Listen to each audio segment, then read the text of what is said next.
ずっと絵描きがくねくねしてるお絵描きタイムアタック。始まるよ。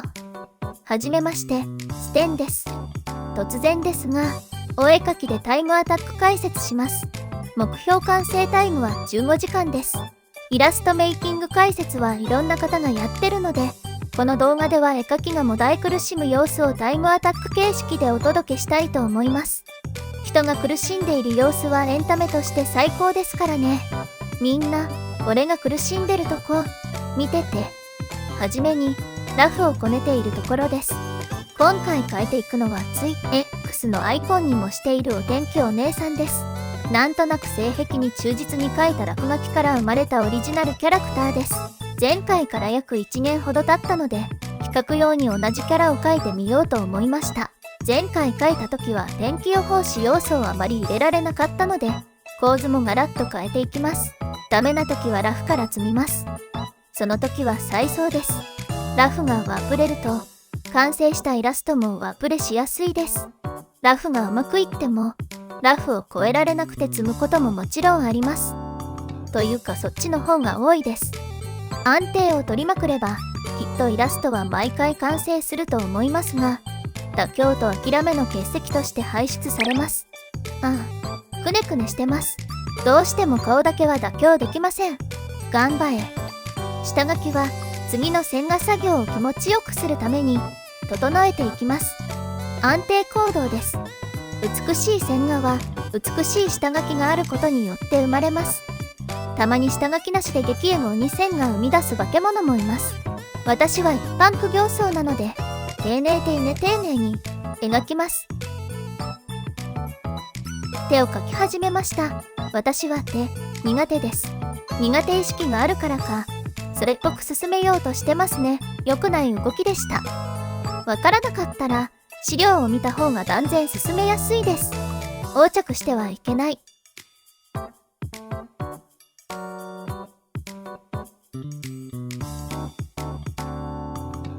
ほーれ見ろ、言わんこっちゃない。資料を見ながら書き直すようです。ガバ、最初から資料を用意して書けばよかったのに、自分で撮った手の資料を見ながら書いています。絵描きのスマホにはよくわからない自撮りがたくさん入っています。普段はエアドロで iPad に飛ばして、サブビューに表示したり別窓で開きながら書いています。近くで確認しながら書けるようにですね。今回は画面録画しているので表示していません。だって恥ずかしいやん。手の立体と筋肉を意識しながら形をとっていっています。筋肉を意識した方がより魅力的な手に近づくような気がします。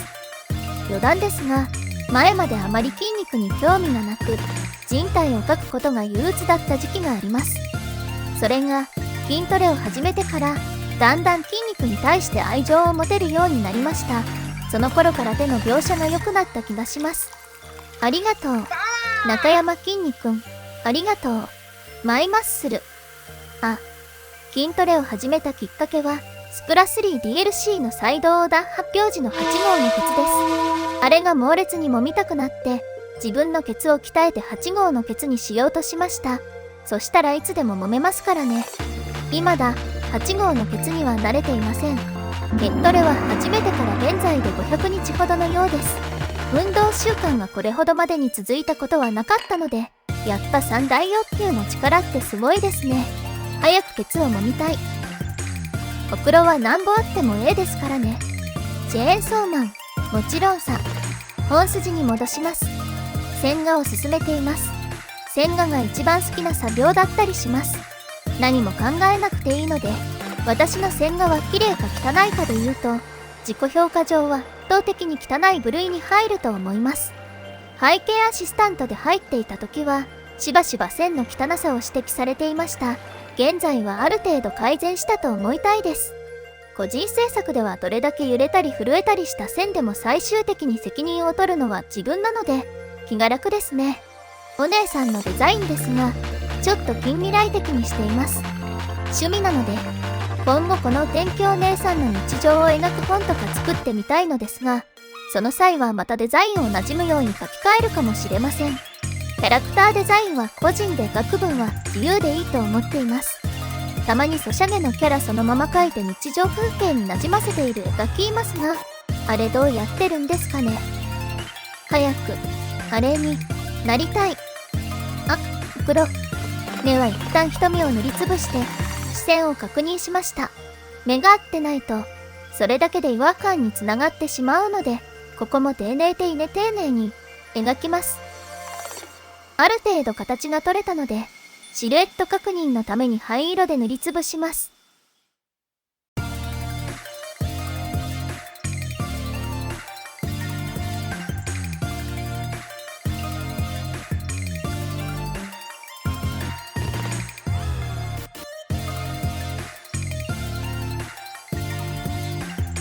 差し棒もシルエットから取って線画をつけます。こういう小物はシルエットから描いた方が楽です。斉藤直樹先生がよくこのやり方でやってますね。先生は人物も全部シルエットから取ってましたが、それぐらい物の形は絵に影響してくるんですね。ないがしろにできません。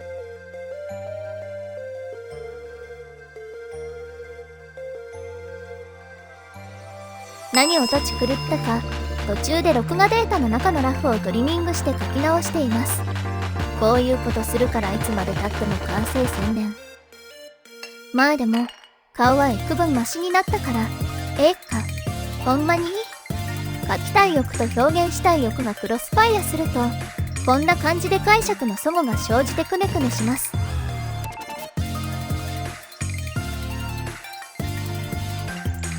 髪の毛めんどくさいです。でも髪の毛こそちゃんと描かないと後で地獄を見ます。この時は地獄を覚悟して適当に済ませています。お前はいつもそうだ。誰もお前を愛さない。今更ですが、今描いているお天気お姉さんの紹介をします。名前は決めてないです。実を言うとちゃんと練っていないんですよね。これから練っていこうという感じです。ただ一つ決めている設定は、予報した天気は必ず当たるという部分です。台風の気配が一切なくても、彼女が明日台風だと予報すれば必ず台風になるし、カエルが降るといえばカエルが降る。ついでにイワシが土から生えてくることもあるでしょう。予報は当たるんじゃない、当ててんのよ。この2人もイラストに反映させたいですね。本人は何の悪気もなく予報しています。ちょっとした得意性のある人という風に設定しています。こういう部分を創作するのは大好きなんですが、肝心のネーミングアイデアが終わっているので、とりあえず名なしとします。アイデンティティがない、まれなに、ララララ。録画ミスやらかしました。早くない。袖のシルエットを取りながら描いていたんですが、熱中しすぎて忘れていた模様。できるだけ早く、完成度を高めて、安定したタイムで高打点を維持できるようになるのがこの企画の最終目標なんですが、こんな状態で今後ほんまに RTA にできるんですかね。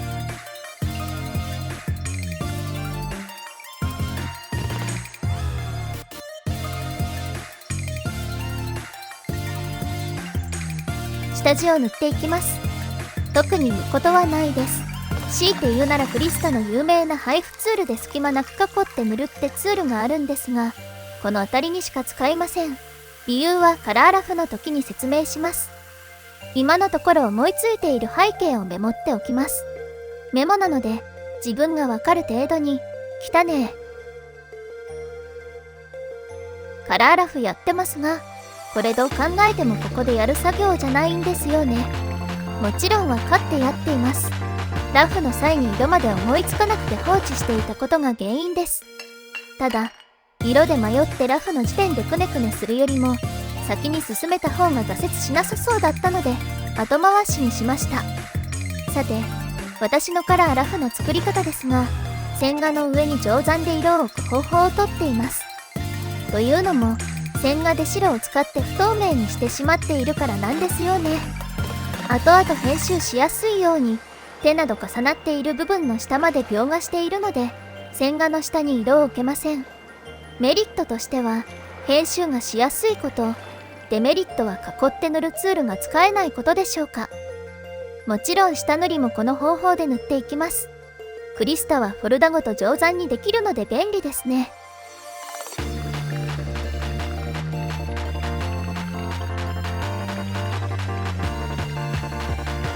光源と画面の印象を固めていますが、ここでまたくねくねし始めました。色が決まりません。普段は光源が強くコントラストの高い絵を描く傾向があるので、慣れない順光に翻弄されているようです。サイドレイヤーを追加してコントラストを調整します。なんとかなれ。ついでにグラデーションマップもいじります。これやり始めたら限界のサインです。頑張れ頑張れ。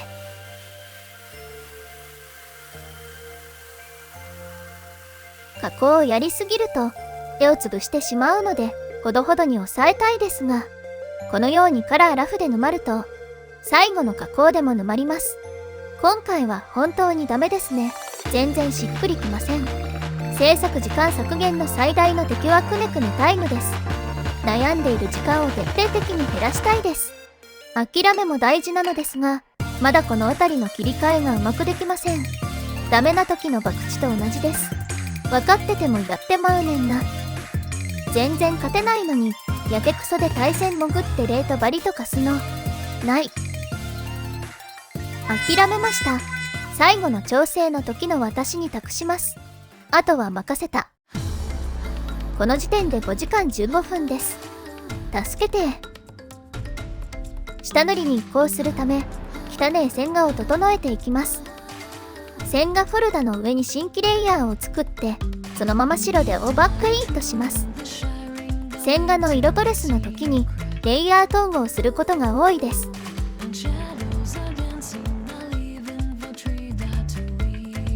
顔周りは少々墨だまりを多めに作ります。コントラストが生まれてなんとなく顔が目立つようになるからですね。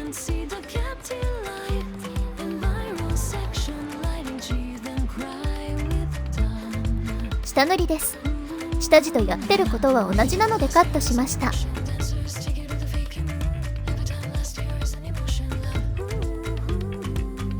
ちょうど左上にお姉さんの全身資料を置いているので、そこからスポイトして色を置きます。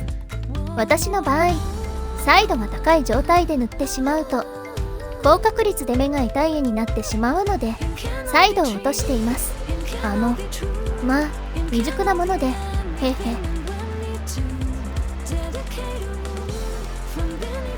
難所のオンパレード本彩色を言っていきます。ここで絵の完成度が決まります。私がいつも折れる部分はだいたいこの本彩色です。ラフに近づけなかったり、単純に気に入らなかったりでボツにした絵は数知れず、それぐらい集中が必要な部分です。毎回なんとかなるようにお祈りします。今回の着彩ではレイヤー効果を使わず、全部通常レイヤーで塗り込んでいます。順光の時はこちらの方が融通きかせやすいと思っています。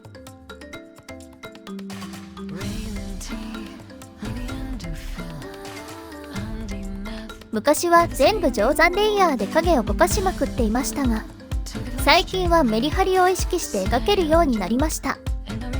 3D を独学で学んでから、なんかライティングの方が大事だと気づきましたね。あとブル赤塗りをかなり研究しました。ブル赤塗り、質感影がよく見ないとわからない程度にしか入ってないんですよね。それに気づいてから書き込みの手加減ができるようになった気がします。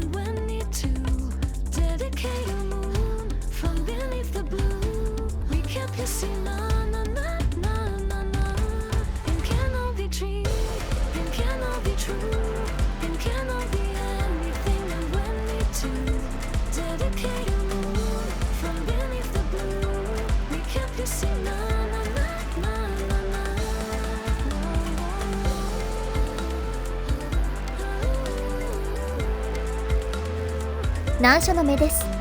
ここまでずっと目でくねくねしていましたが、ご覧の通り目を描くのが一番苦手です。毎回書き込みすぎて浮いたり、描いているうちに印象とかけ離れてしまったりと幾度となく心折られてきました。下塗りの色より濃い色を目の上側に置き、濃すぎる部分を灰色でくり抜く。差し色でオレンジを入れて微調整します。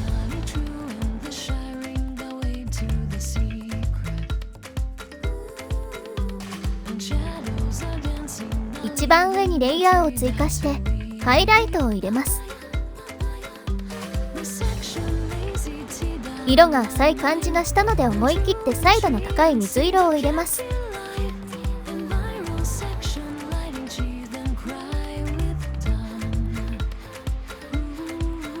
まだ目の印象がきつい感じがしたので灰色で瞳の縁をぼかし、まつげに灰色を落として納得いくまで調整します。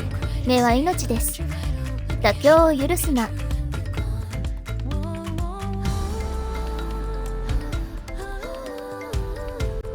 気になるところが増えてきてそわそわしていますが、無視してとにかく情報量を取捨選択していって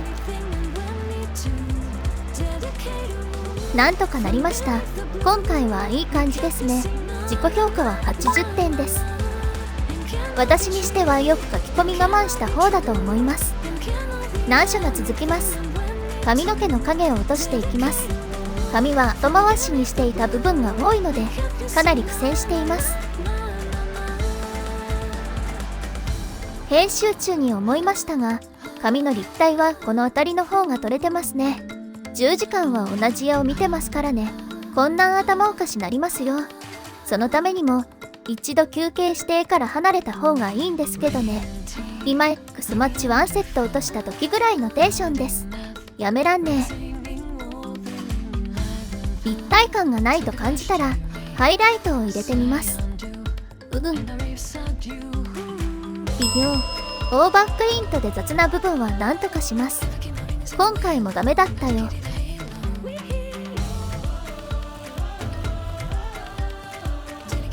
私の塗りは行き当たりばったりな部分が多く、毎回書き込みのゴールがラフ屋になってしまうことが制作時間の増大につながっています。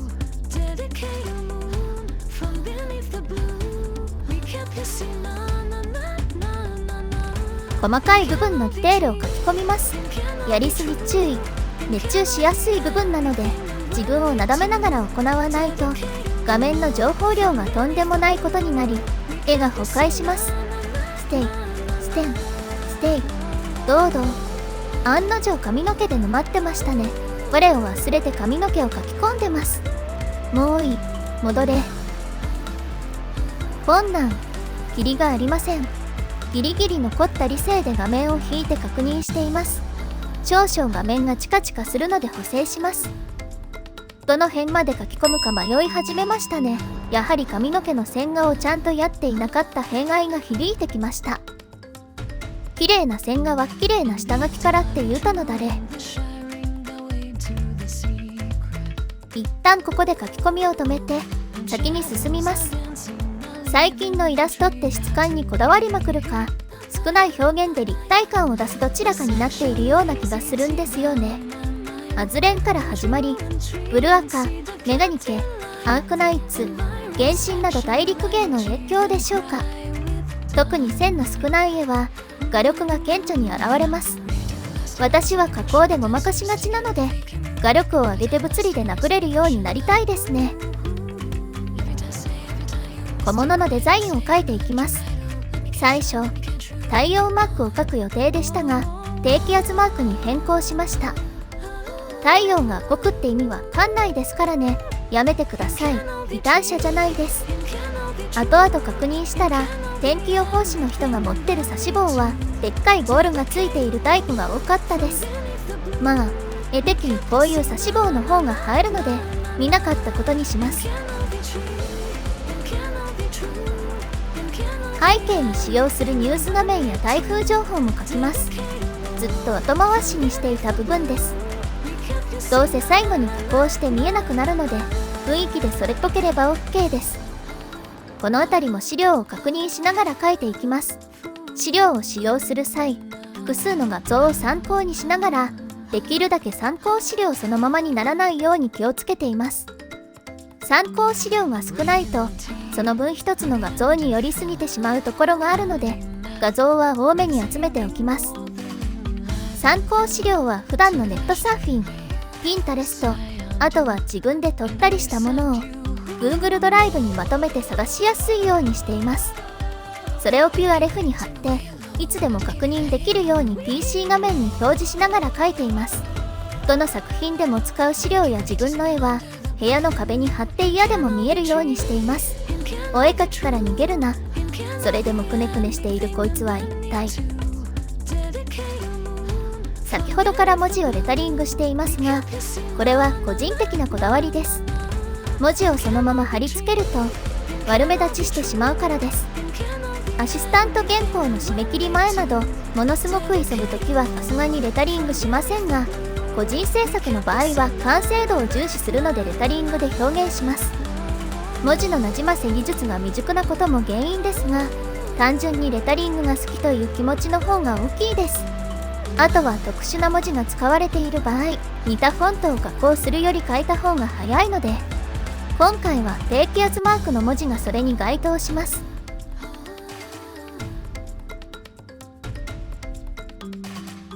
なんとか揃えられそうです。以前フィルムスタディで模写しまくっていたのがいきましたね。やっててよかったです。絵の練習は私は自分が必要だと感じた時に始めればいいと思う派です。むやみやたらにプロッキー100冊とかはあまりやらない方ですね。絶対3日ぐらいで飽きるので。それに例えば来年までに100冊埋めると先に決めてしまうと、本来の画力向上という目的に意識が向かなくなってしまうような気がするからです。なので必要だと感じたらやり始めて、気がついたら100冊埋まってたみたいな状態がベストだと思っています。私もこの動画は自分の技術向上のために必要だと思って始めたので、気がついたら100本上がってたみたいな状態になっていれば嬉しいですね。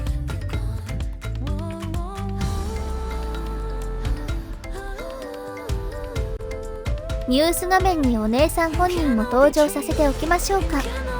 背景に小ネタを詰め込むの大好きなんですが、だいたい潰れて見えなくなります。頑張った背景を加工でめちゃくちゃにするとき、なんていうか、その絵に与える影響をあまり強くしたくない背景の小物を描く際は、シルエットとライティングのみを意識して描いています。細かく描きすぎると視線が吸引されてしまう原因の一つになるので、コントラストも最小限に抑えます。コントラスト抑えてとは言いましたが、お姉さんだけだと印象が薄かったので男性キャスターも追加します。ちょっとパキッとしましたね。この辺の加減は感覚です。お姉さんが背景と同化しているので定山で影を追加してみます。背景とキャラクターが同化してしまった時は定山と白抜きを試してみる。お絵描きの鉄則あかん時もあります。背景の素材が揃ってきましたが、問題はこれらの配置です。ほとんど何も決めていない状態でここまで進めてきてしまったので、ぶっつけ本番になります。きっとこの辺りは色彩構成をもっとちゃんと勉強しておけば苦手意識が薄くなると思いますが、悪い、やった、つれえわ。何回以上気象要素足りないと感じたからか、変な背景追加し始めました。さ、同じ絵を長時間描く最大のデメリットはズバリ迷いです。この表現で伝わるかな、ここ変じゃないかなと気にし始めると秒でドブにはまります。確かにそれでいいものができることもあるんですが、7割はボツになります。モチベが消失するからですね。今回もやらかしています。絵は迷わぬうちに描け。追加したのは空から降ってきた魚のようですね。画面はバンキシャでしょうか。衝動的に追加したのでまあまあ沼っています。自業自得です。自分の描く楽しさを取るか、人に提供する成果物として見やすさを取るか、毎度天秤にかけて頭抱えてます。今はバーサクモード入ってるので、まあ何やってもダメです。制御できるようになるといいね。前面の背景の構成を決めているようです。前面の背景、画面の色彩があまりにも青ばっかりだったので差し色で引き締めたいようです。背景の色が決まったことで着手できるようになったという感じです。ここもラフの時に決めればいいじゃんって感じですが、こうストーリー進行に合わせて入れるようになる水没した扉みたいな感じです。無を所得して強制的にエンディング呼び出しできるほどアイデアを持ち合わせておりません。どこでも壁抜けできたら成り立たないですからねとクソでかい言い訳をしましたが、資料集めサボって何も思いつかなかっただけです。お兄さん許して。カラーラフでも全体の印象をまとめる際に四苦八苦していましたが、もちろんここでも苦しみます。今までのごまかしテクニックを総動員してそれっぽくなるようにこねくり回します。最初は背景をホログラムのような実体が存在しないものを想定していましたが、パネルやフリップのように影が落とせる物質に変更しました。背景にお姉さんの影を落として画面を引き締めたかったからですね。背景加工のために黒クリに寄り道しました。これ最後でよくない？まあこの試行錯誤はしゃあないか。煮詰まってきたら気分転換をするために別のソフトで書くこともあります。冷静にもなれますからね。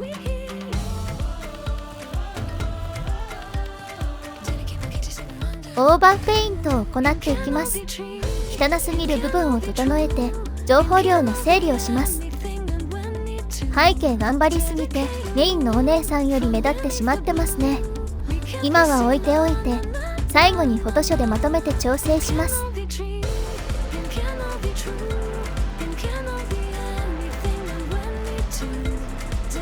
さて一番やりたくなかった前面のテロップを書いていきます。ほんまに嫌ややりとうない。これ以上作業を増やしとうない。レタリングしてたら折れそうだったのでフォントに頼ります。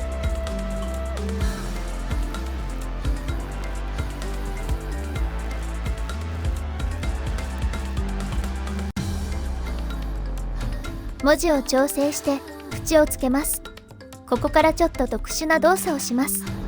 まず文字レイヤーを選択し複製統合してラスタライズ。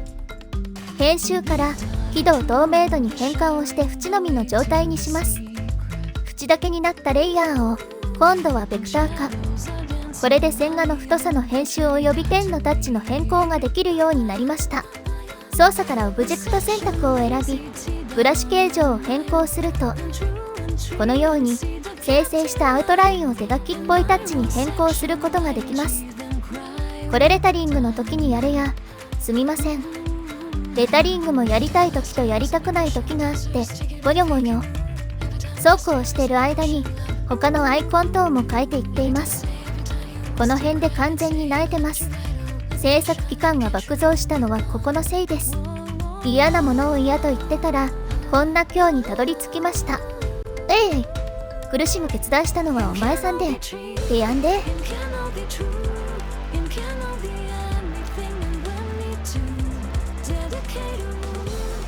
加工でどうにかなるやろと股塗りを適当にしています。学ばんのかこいつは。いくらクリスタにタイムラプス機能が追加されたとしてもこんな風に前後に返してくねくねしている様子を傍から見ることはなかったので動画にしてよかったと思います。反省点多いですね。アイコンやテロップもいよいよ大詰めです。これが終われば最後の難関加工が待っています。気張っていきましょう。直線は低設定であと補正を100にした直線点を使っています。直線を描画する挙動は個人的にプロクリが最強なんですよね。ちょっと話変わりますがプロクリのシロップというペンを愛用しているのですがクリスタでも似たペンを作れないかといろいろやってみたもののあんまりうまく再現できませんでした。動画で使っているペンはこのジェネリックシロップです。クリスタ賢すぎんねん。そこまで筆圧検知せんでえって。クリスタもうちょっとこちらに合わせてアホになってくれたらな。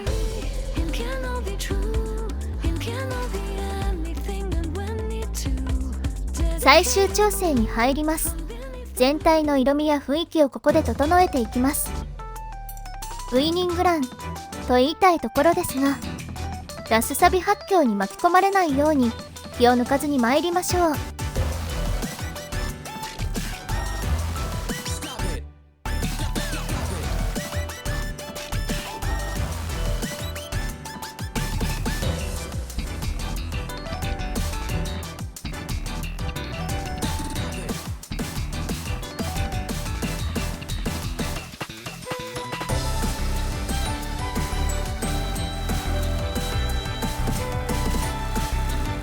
テロップの直線が気になったのでロガンをかけます。パターン素材を使った背景やタイルなど格子状のものを背景に使用する際、ちょっと歪ませるとなんか馴染みます。なんでなんやろな。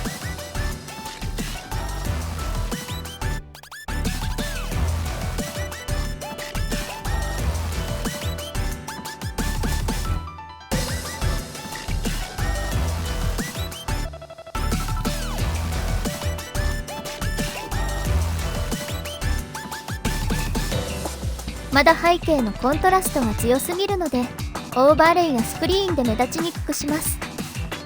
さっきからお姉さんの表情がやばいことになってますが、差分を作ろうとしています。なんでまあ今まで猫かぶりすぎてるなって差分なら許されるかなって。異常気象というテーマならこちらの表情の方が伝わりそうだったからです。迷いです。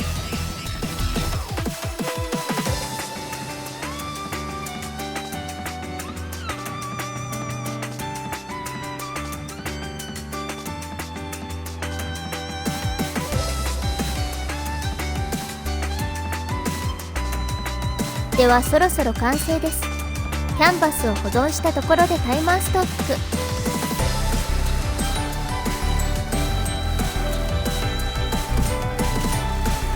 お疲れ様でした。完走した感想ですが、レギュレーション含め自分に甘いところが多かったですね。特にカラーラフを線画の後に回したことが痛手になりました。改善の余地ありです。キャラクターのバストアップは今後半分ぐらいの時間で描けるようにタイムを詰めていきたいです。長い間お付き合いいただき誠にありがとうございました。それでは。